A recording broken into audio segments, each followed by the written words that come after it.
There is this curious belief that regulation as such is a good thing. I mean, regulation is just law in its overalls. You will never hear anybody say we need more law. I don't know what it is, we just need more of it. But you will frequently hear people say we need more regulation. Now, there is this curious idea out there that regulation can somehow prevent financial crises, which I think is, transparent nonsense. If you run an absurdly lax monetary policy into a boom, you will get a financial crisis. There is absolutely nothing the regulator can do about it. The interesting thing is, a financial crisis is the time where you will see dishonesty, if there is dishonesty to be seen. The interesting thing about this financial crisis is we left the children locked in the sweet shop all night and they don't seem to have touched the sweets. What has happened is, ineptitude, if you want to call it that, a collective and extraordinary misestimation of aggregate risk levels in the system. But if the regulators had not been doing their job properly, we should by now have been seeing hard evidence of real dishonesty, and there has been no sign of that. Actually, what the crisis seems to have shown is the regulatory system was doing its job rather well, and it is slightly unfair to blame it for not preventing the crisis, because that's not what it's for, and that's not something that it can achieve. But going to where regulation comes from, and particularly I think the UK has been very slow in appreciating that financial regulation is no longer a UK concern, it is a European concern. There is a terrible tendency in London to look at what is coming out of Europe and say, this is mad, this is damaging, therefore it must be a French conspiracy to injure London. Well, it is mad, a lot of it is damaging, some of it may be a French conspiracy, but the people who are going to get hit hardest from a lot of this are Paris and Frankfurt. And I think we tend to forget that a lot of what is coming out of Europe is not motivated by a sort of narrow-minded dislike of London. It's motivated by a broad dislike of finance generally. And that's really the problem we need to engage with. Yes. Michael, do you want to come back on any of what Simon has said? Because, I mean, that came pretty close to being a defense of pre-crisis light touch regulation, which is not something one hears very often these days. Well, yeah, my motto this year has been, let's be optimistic. Pessimism is for better times. And I feel that, moving on to an optimistic note, I think Simon does give us an interesting chink there. To me, the thing we failed to do, and Chris alluded to this, is we failed to make the case for finance. And the city is a very diffuse place. We have, FX, insurance, reinsurance, shipping, commodities, trading.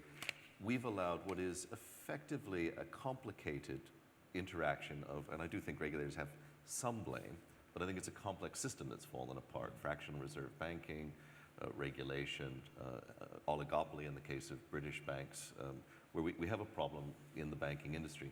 And that's spilled over to the entirety of the city. And I don't think the city has fought that hard enough. We've sort of said, well, just leave us alone, and obviously it's there. But you go out and you talk to people in the countryside, and I went to talk to Occupy London last Tuesday, and my colleague claims he got fleas, but they were actually fairly rational people. They had sensible and interesting questions, but they didn't understand the distinction between the various bits of the city. I think we need to raise our game on that and make the case for finance. As far as regulation and light touch, I wrote a book on it where I claimed, quite honestly, that regulation was a large part of the crisis, but in an interesting way. It's because it encouraged homogeneity, particularly in the banking sector. And in fact, if you look at the largely unregulated bits of finance, you do find that they're the ones that function better.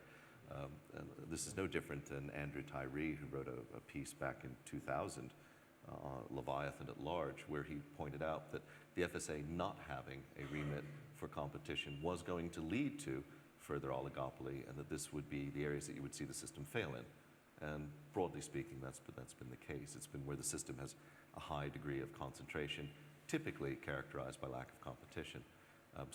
And regulation helps that. Regulation is a barrier to entry. Regulation is a cost. I've certainly know clients who say, bring it on. And there's some of you in the audience who are from a bank, a client of mine who in 1996 had as one of the 5 strategic objectives for the year, bullet point 3 was to become too big to be allowed to fail. And that was their strategic target that year, and they achieved it. They're still around. So, you know, banks are very clear what's going on in that area, but that's not the city. And I think we need to make the case for general finance, and where reform is needed, I think we do need to lead on this. And I don't think it's a simple more regulation, less regulation. I think Simon and I would be in agreement on that. It's a nuance to the bits that need to be regulated.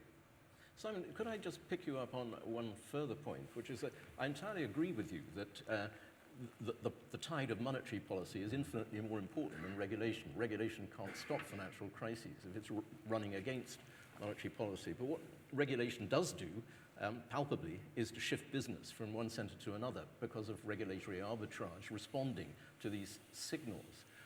Should, do you think, London be competing on a strong regulatory system, or do you think that the nature of global competition is such that you have to accept that you have to drop standards in order to win business? Because particularly if you're looking at the moment, say, at the IPO market across the world, there are lots of signs that standards are falling.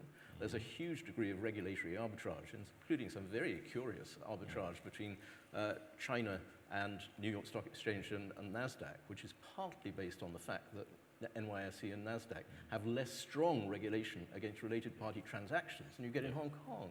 Now, what should London do? Should it be dropping standards? Should it be boasting about the strength of its regulation? Well, there's a simple answer to that, and there's a slightly more complex answer. I mean, the simple answer goes back to the earlier discussion we were having about emerging markets. All emerging markets are absolutely clear that to attract business, they have to strengthen their regulatory standards. So, I mean, you can run a simple argument. This proves that more regulation, that stronger regulation is actually beneficial to the centre. And I think there's some... Except that Singapore at the moment has been engaged in a discussion about reducing the sanctions against directors of bad behaviour. So something very interesting is going on there.